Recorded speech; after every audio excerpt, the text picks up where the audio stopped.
Germany के बीचों बीच एक कहानी है एम्बिशन, इनोवेशन और राइवलरी की। ये कहानी है एडिडास और पूमा की। ये कहानी शुरू होती है दो भाइयों से, अडोल्फ एडी डासलर और रूडोल्फ रूडी डासलर। एडी जो एक क्राफ्ट्समैन थे, उनमें शूज डिजाइन और बनाने का नेचुरल टैलेंट था। रूडी जो एक सेल्समैन थे, उनमें वो चार्म और बिजनेस सेंस था जिससे वो अपनी क्रिएशंस पूरी दुनिया तक पहुंचा सकते थे। दोनों ने मिलकर एक जबरदस्त पार्टनरशिप बनाई, एक कॉमन ड्रीम के साथ। वो एथलीट्स को बेस्ट पॉसिबल फुटवेयर देना चाहते थे। उनकी जर्नी शुरू हुई वर्ल्ड वॉर 1 के बाद, एक ऐसे टाइम में जो मुश्किलों और अनिश्चितता से भरा था।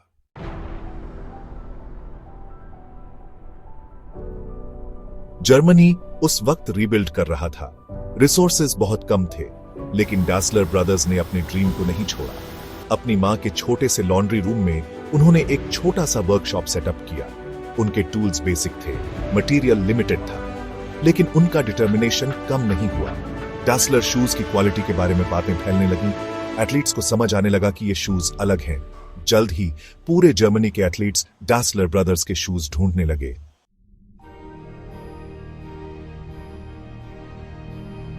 (1928) एम्स्टर्डम ओलंपिक्स डासलर ब्रदर्स के लिए एक टर्निंग पॉइंट था। ये वर्ल्ड स्टेज पर उनका पहला मौका था।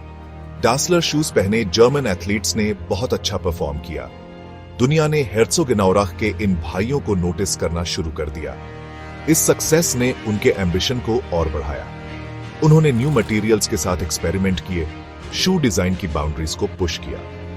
1933 बर्लिन ओलंपिक्स में उनके शूज एक लेजेंड जेसी ओवेंस के पैरों में थे। ओवेंस के हिस्टोरिक 4 गोल्ड मेडल्स ने डासलर ब्रदर्स की रेपुटेशन दुनिया के बेस्ट शू मेकर्स की तरह बना दी। उनका नाम क्वालिटी, इनोवेशन और एथलेटिक एक्सीलेंस का दूसरा नाम बन गया। लेकिन इस सक्सेस के नीचे भाइयों के रिलेशनशिप में दरारें आने लगी थीं।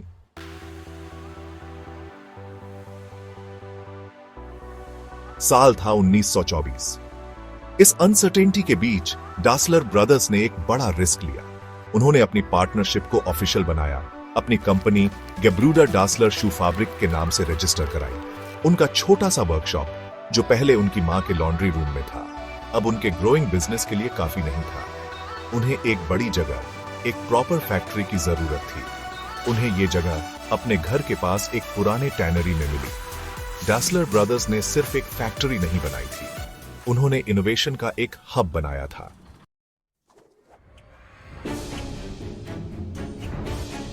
शुरुआत से ही डासलर ब्रदर्स एक्सीलेंस के लिए पैशनेट थे। उन्होंने एथलीट्स के पैरों के बायोमैकेनिक्स को ध्यान से स्टडी किया, उनके मूवमेंट्स और शूज पर पड़ने वाले प्रेशर को एनालिसिस किया। उन्होंने अलग अलग मटेरियल्स के साथ एक्सपेरिमेंट किए, उनकी ड्यूरेबिलिटी, फ्लेक्सिबिलिटी और वेट को टेस्ट किया। उनका वर्कशॉप एक लैबोरेटरी बन गया, जहां स्केचेस प्रोटोटाइप्स में बदलते थे।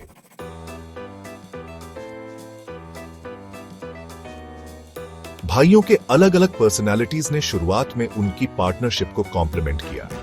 एडी, जो शांत और इंट्रोस्पेक्टिव क्राफ्ट्समैन थे, वो शूमेकिंग के टेक्निकल एस्पेक्ट्स पर फोकस करते थे।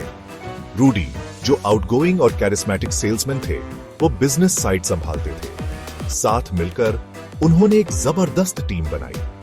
वो एक दूसरे को बैलेंस करते थे। उनकी स्ट्रेंथ्स और वीकनेसेस मिलकर एक सक्सेसफुल एंटरप्राइज बनाती थी। उन्हें क्या पता था कि उनका ये बॉन्ड जल्द ही वॉर और इंटरनल स्ट्राइफ की आग में टेस्ट होगा।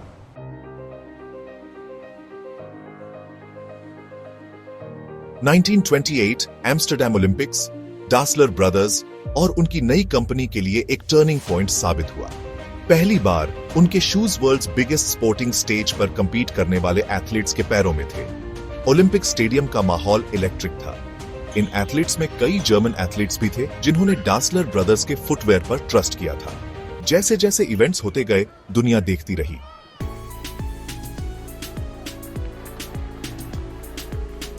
(1936) बर्लिन ओलंपिक्स डासलर ब्रदर्स के लिए एक खास मोमेंट साबित हुआ। इन एथलीट्स में जेसी ओवेंस भी थे, एक African American track and field star United states से, जिन्होंने डासलर ब्रदर्स की एक्सपर्टीज मांगी थी। डासलर ब्रदर्स ने ओवेंस के पोटेंशियल को पहचाना और उनके साथ मिलकर ऐसे शूज बनाए जो उन्हें सपोर्ट, स्टेबिलिटी और फ्लेक्सिबिलिटी देते, जो उन्हें एक्सेल करने के लिए जरूरी थी। उन्होंने शूज को ओवेंस के पैरों के हिसाब से बनाया, उनके रनिंग स्टाइल और हर इवेंट की स्पेसिफिक डिमांड्स को ध्यान में रखते हुए जिसमें वो कंपीट करने वाले थे।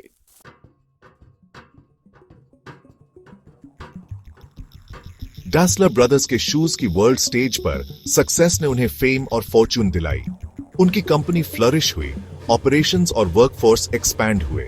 भाइयों ने अपना ड्रीम अचीव कर लिया था, लेकिन उनकी ट्रायम्फ के साथ एक अनीज भी बीआईएच रही थी। आदि, जो शांत क्राफ्ट्समैन थे, वो खुद को बिजनेस के टेक्निकल एस्पेक्ट्स में ज्यादा इन्वॉल्व्ड पाने लगे। रूडी, जो कैरिस्मेटिक सेल्समैन थे, वो बिजनेस डील्स और मार्केटिंग में ज्यादा कंफर्टेबल थे। भाई, जो कभी अपने शेयर्ड पैशन में एक थे, अब अलग होने लगे थे। उनके पर्सनालिटीज, जो कभी एक दूसरे को कॉम्प्लीमेंट करते थे, अब क्लैश करने लगे थे। एडी ज्यादा विथड्रॉन हो गए, अपने क्राफ्ट की प्रिसीजन और डिटेल पर फोकस करने लगे।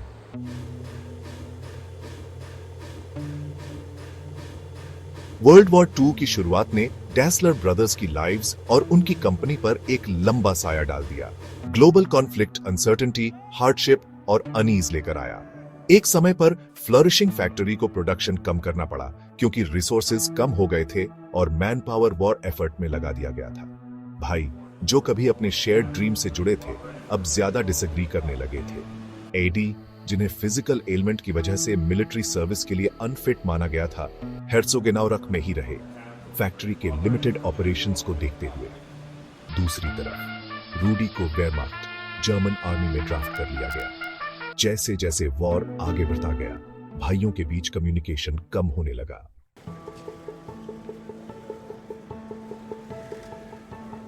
वर्ल्ड वॉर 2 का अंत जर्मनी में रिलीफ और अनसर्टेनिटी दोनों लेकर आया।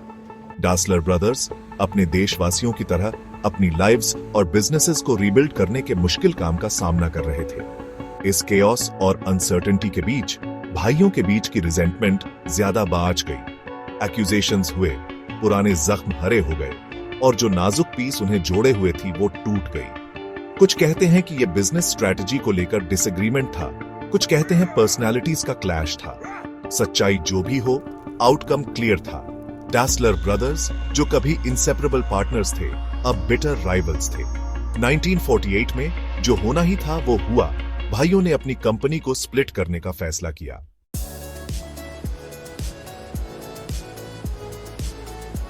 गेब्रूडा डासलर शू फैब्रिक के स्प्लिट ने छोटे से टाउन हेर्सोगेनाउरख में हलचल मचा दी। अडी ने अपना रास्ता बनाने की ठान ली और पुरानी फैक्ट्री के पास ही एक नई कंपनी बनाई। उन्होंने इसका नाम एडिडास रखा, जो उनके निकनेम एडी और उनके लास्ट नेम के पहले 3 लेटर्स से बना था। रूडी ने भी खुद को प्रूव करने की ठान ली और टाउन के दूसरे हिस्से में अपनी कंपनी बनाई। पहले इसका नाम रूडा था, बाद में उन्होंने इसे पूमा रखा, ग्रेसफुल और पावरफुल फीलाइन के नाम पर। बिजनेस हिस्ट्री की सबसे बड़ी राइवलरीज में से एक की शुरुआत हो चुकी थी।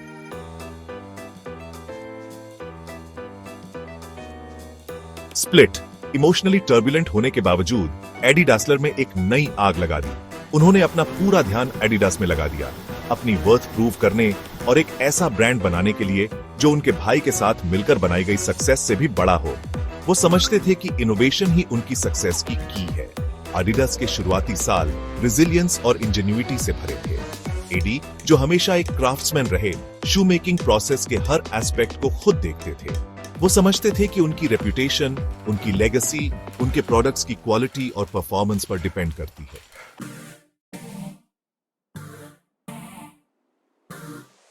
एडी के इनोवेशन के डेडिकेशन का जल्द ही फल मिला। 1949 में एडिडास ने एक revolutionary new football boot introduce किया, जिसमें इंटरचेंजेबल स्क्रू इन स्टड्स थे।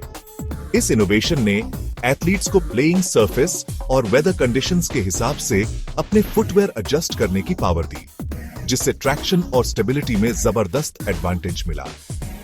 स्क्रू इन बूट की सक्सेस ने एडिडास की रेपुटेशन स्पोर्ट्सवेयर के इनोवेटर की तरह बना दी। ट्रैक एंड फील्ड से लेकर फुटबॉल, बास्केटबॉल से टेनिस तक, एडिडास परफॉर्मेंस, क्वालिटी और कटिंग एज डिजाइन का दूसरा नाम बन गया।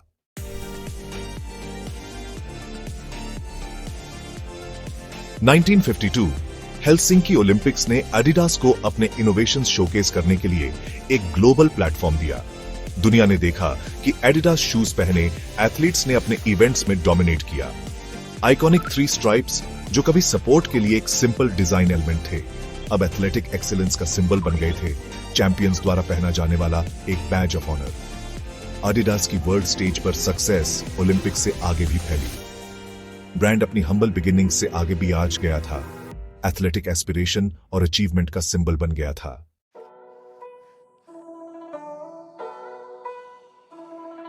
जहां एडी डासलर एडिडास को एक ग्लोबल पावर हाउस बना रहे थे, वहीं रूडी डासलर उनके एस्ट्रेंज्ड ब्रदर पूमा के साथ अपना रास्ता बना रहे थे। रूडी, जो एक नेचुरल सेल्समैन थे और इमर्जिंग ट्रेंड्स को अच्छी तरह समझते थे, वो जानते थे कि स्पोर्ट्सवेयर की दुनिया बदल रही है। उन्होंने देखा कि सिर्फ एथलीट्स ही स्टाइलिश और कंफर्टेबल फुटवेयर नहीं ढूंढ रहे हैं। रूडी ने पूमा को एक ऐसे ब्रांड के तौर पर पोजीशन करने का अपॉर्चुनिटी देखा जो एथलेटिक परफॉर्मेंस और एवरीडे स्टाइल के बीच का गैप ब्रिज करता है। उनका मानना था कि पूमा सिर्फ एक स्पोर्ट्स ब्रांड से ज्यादा हो सकता है, ये एक कल्चरल फोर्स बन सकता है।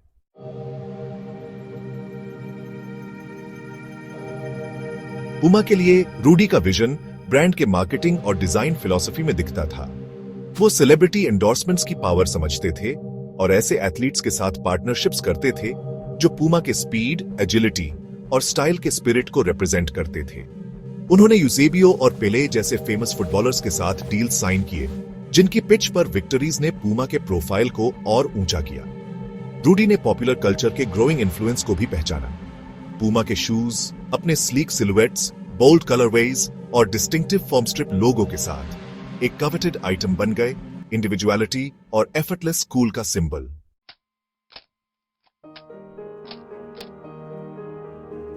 रूडी के लीडरशिप में पूमा ने अपने प्रोडक्ट रेंज को एक्सपैंड किया, ट्रेडिशनल एथलेटिक फुटवेयर से आगे बढ़ाकर एक ज्यादा लाइफस्टाइल ओरिएंटेड अप्रोच अपनाया। ब्रांड ने कैजुअल शूज इंट्रोड्यूस किए, एवरीडे वेयर के लिए डिजाइन स्नीकर्स, जिनमें उनके एथलेटिक काउंटरपार्ट्स का कंफर्ट और परफॉर्मेंस एलिमेंट्स था। पूमा का लाइफस्टाइल में फोरे फुटवेयर से आगे भी बढ़ा। ब्रांड ने अपैरल में वेंचर किया, स्टाइलिश ट्रैकसूट्स, टी-शर्ट्स और एक्सेसरीज बनाए जो यंगर, मोर फैशन कॉन्शियस ऑडियंस के साथ रेजोनेट करते थे। पूमा के डिजाइन्स अक्सर अपने टाइम से आगे होते थे, स्पोर्ट्सवेयर में एक्सेप्टेबल माने जाने वाले आइडियाज की बाउंड्रीज को पुश करते थे। ब्रांड का एक्सपेरिमेंट करने का विलिंगनेस, बोल्ड कलर्स, पैटर्न्स और सिलुएट्स को एम्ब्रेस करना ने एथलेटिक इंस्पायर्ड फैशन में ट्रेंड सेटर के तौर पर उसकी रेप्यूटेशन बनाई।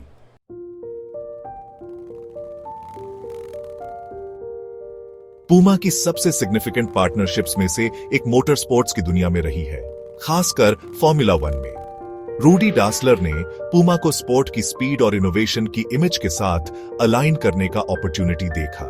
1980s में पूमा ने ब्रबहम और मैक्लारेन टीम्स के साथ पार्टनर किया। नेल्सन पिकेट और नाइजल मैंसेल के रेसिंग सूट्स पर पूमा का लोगो फेमिलियर साइट बन गया। पूमा का इन्वॉल्वमेंट मियर ब्रांडिंग से आगे था। ब्रांड के designers fire resistant racing suits, shoes और ग्लव्स डेवलप करते थे। पूमा का इनोवेशन के प्रति कमिटमेंट ब्रांड को मोटर स्पोर्ट अपैरल और फुटवेयर में लीडर बनाने में मदद की।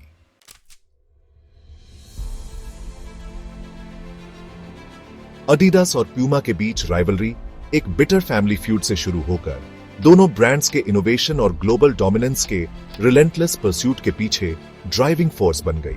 हर भाई दूसरे को पीछे छोड़ने की चाहत से स्पोर्ट्सवेयर डिजाइन, टेक्नोलॉजी और मार्केटिंग की बाउंड्रीज को पुश करता था। एडी डासलर ने एडिडास में मेटिकुलस इंजीनियरिंग का कल्चर और एथलेटिक परफॉर्मेंस पर फोकस डाला।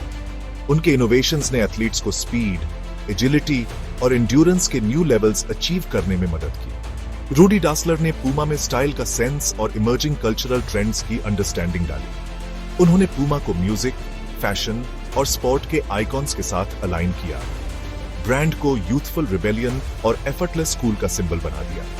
एडिडास और पूमा के बीच कंपटीशन पर्सनल एनिमोसिटी से शुरू होने के बावजूद दोनों ब्रांड्स के लिए फायदेमंद साबित हुई। इसने उन्हें कॉन्स्टेंटली इनोवेट करने, कभी भी कंप्लेसेंट न होने, हमेशा बेटर, फास्टर, स्ट्रॉन्गर बनने के लिए स्ट्राइव करने पर मजबूर किया।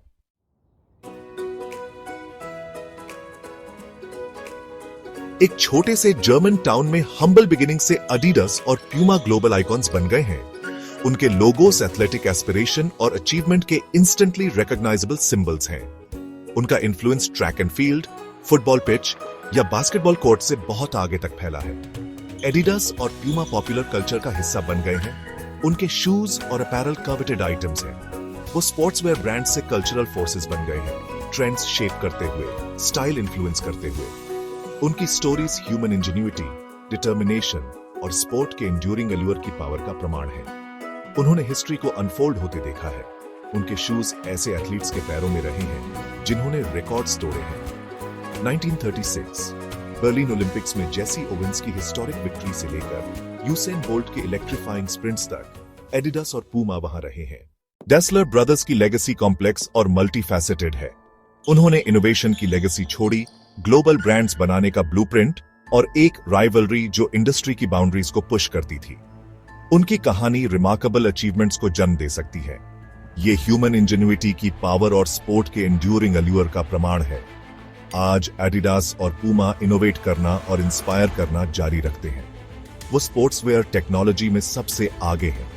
वो रिच हिस्ट्री वाले ग्लोबल ब्रांड्स हैं, लेकिन अपने कोर में एडिडास और पूमा हमेशा के लिए जुड़े रहेंगे। हर्सोग इनौरा के दो भाइयों की लेगेसी से फॉरएवर इंटरट्वाइंड।